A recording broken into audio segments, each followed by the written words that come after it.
Hey, what is up guys? Welcome back to the channel and welcome to my first money making method after update 1.31.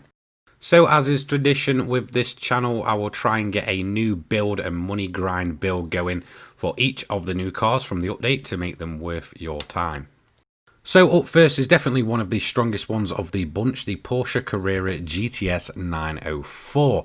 This little machine will set you back quite a few credits, however you will earn them back in no time, and it is possible to do a no-stop strategy using this car at LeMans.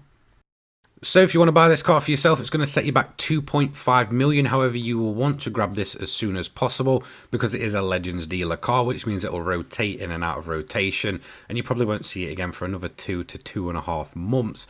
However, that little bit of a extra price that you might pay for this thing really isn't too bad, and you'll quite easily earn that money back in no time using this car itself.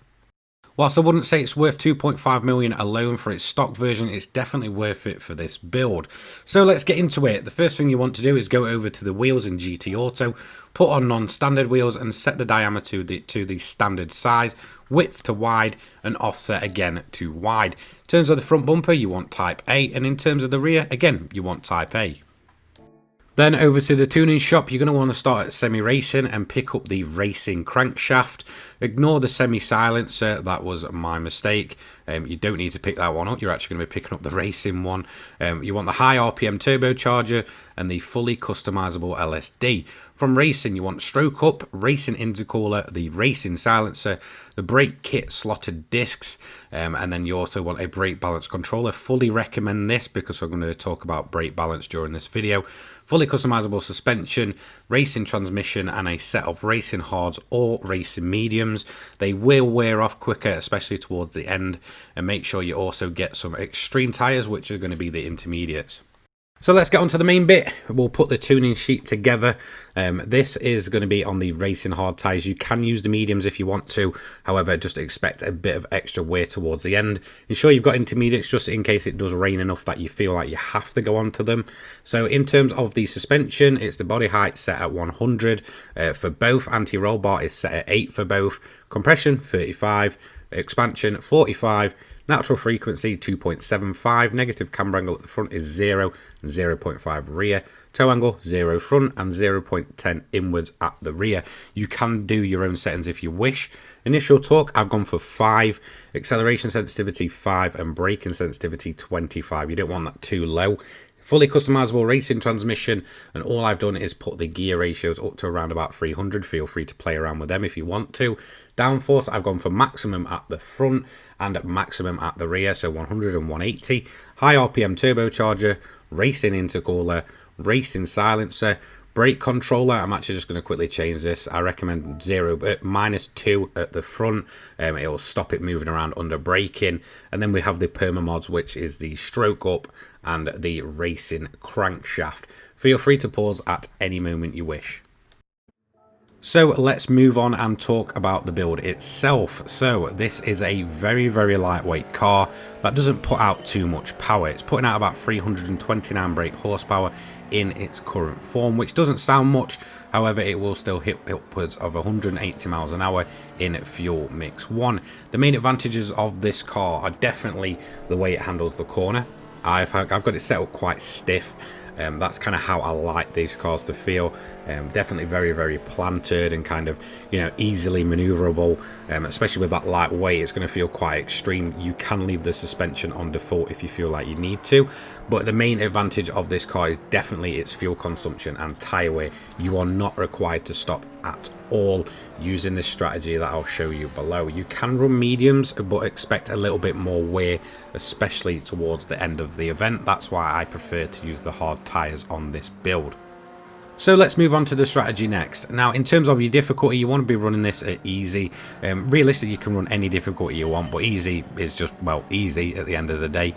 So when you begin, you want to keep your fuel mix at power 1, so maximum output from the engine, just to kind of get yourself to the front of the grid. At that point, I do recommend turning it down for fuel consumption reasons, but as you can see from standard, even running at fuel mix 1, this thing has a very large fuel tank and will essentially just allow you to go to the end just about. However, I do recommend just turning it down a little bit, especially during the rain and such, mainly to stop the rear end kicking out.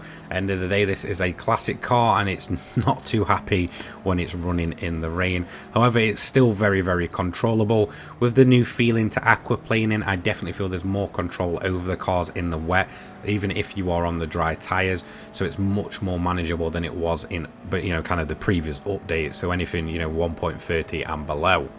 So definitely, as soon as you get on the straight, ensure that you are running fuel mix 1, like I did mention. You don't really want to change it until you've got into the lead.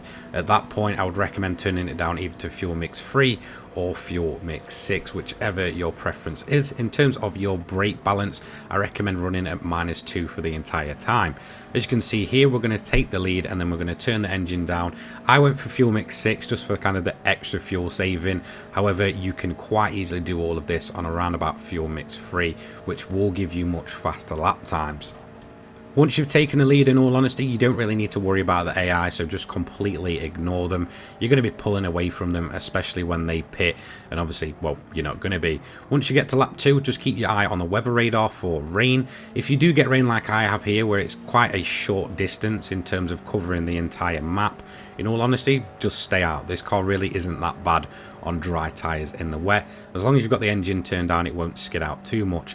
Once the rain cleared, I then again put it at fuel mix 3. This is going to give me a bit of extra power and just allow me to still manage that fuel. I did get a bit extra rain around about lap 5, so again I just turned it down to stop the wheel spins, and then again I just turned it back up after that. I had enough fuel to go to fuel mix 1. If you're doing the same as me, realistically you can basically just fuel mix 1 after about lap 4 and it will last you well into the end of the event. So that's it with the strategy. Obviously we're not pitting, we've managed to stay out on the dry tyres even in kind of intermediate conditions, and we're going to finish up nice and quickly. We put 7 laps in with over a lap of fuel left in the tank, so that just shows you that I was being extra conservative in terms of my fuel usage. So in terms of the overall event, we did this in 30 minutes 41 seconds to complete 7 laps. We had a fastest lap on lap 7, which was a 4 minutes 13.212, but that's not the main advantage of this car. It's certainly the fact that you can stay out now on the hard tyres, not have to pit, not even worry about feeling any tyre wear on those hards, and obviously the fuel consumption on this car is absolutely fantastic, making it well worth your time to put that 2.5 million out. So in terms of the payout, it's going to be the usual 825k in around about 30 minutes. They've not changed the clean race bonus as far as I'm aware yet, so it's still just be mindful of yellow flags, but you shouldn't realistically be seeing any of those during your time using this car. So there you go, the first money method of update 1.31 has come from a little bit of a hidden gem of this update, the Porsche Carrera GTA 904, a fantastic grinding car. Its fuel consumption and tyre wear is absolutely beautiful running on this current update of 1.31, and I fully recommend using this.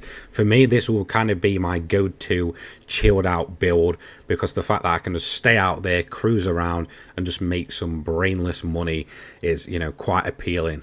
So that's going to be it from me today. Don't forget to like, comment, subscribe, turn your notifications on so you don't miss an upload from me. I upload GT7 and motorsport content each and every day for your viewing pleasure. I will see you all in the next one. Big shout out to my sponsors, the Controller People and Poggers, for their continued support. My Discord, Twitter and everything like that will be down in the description down below, and I will see you all later on. Have a fantastic day, guys. Peace.